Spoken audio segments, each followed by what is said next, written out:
iPhone 13 Pro এটার white issue, যেটা USA variant.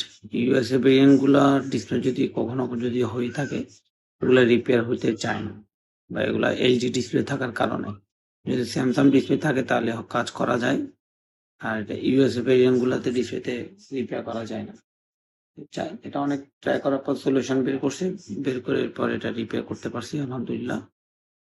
যাদের এই সমস্যা থাকে তারা অবশ্যই অ্যাপেল আইফিক্সে আসতে পারেন। অ্যাপেল আইফিক্স যমুনা ফিউচার ঢাকা, আমাদের হোয়াটসঅ্যাপ নাম্বার দেওয়া থাকবে, এবং অ্যাপেলের যে কোনো সমস্যার সমাধান করতে পারেন অ্যাপেল আইফিক্সে। আর আমাদের হোয়াটসঅ্যাপ নাম্বারটাও দেওয়া থাকবে, আপনারা যোগাযোগ করতে পারেন। এবং কি স্যামসাং অ্যাসেসরিজ গুলো আমরা কাজ করে থাকি, ফ্ল্যাগশিপ ডিভাইস গুলা। একটা ধরছি, ওটা হয় না, ওটা নষ্ট হয়ে গেছে ডাইরেক্ট।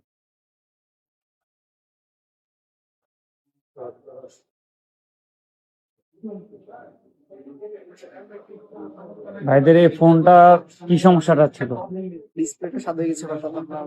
আর এটা কি গেম খেলা অবস্থায়?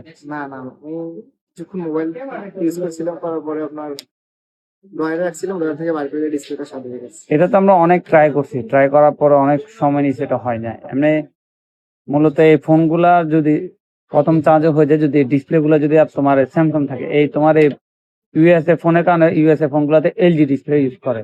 এই হচ্ছে ইউএস এর এখানে, ইউএসএ কারণে এলজি ডিসপ্লে ইউজ করে। এলজি ডিসপ্লেতে তোমার রিপেয়ার হয় না, স্যামসাং যেগুলা এগুলাতে রিপেয়ার হয়। তখন তো আলহামদুলিল্লাহ হয়েছে, তোমার তো ভালো, খুশি তো? আসতে পারে তো আমাদের দোকানে মানুষ।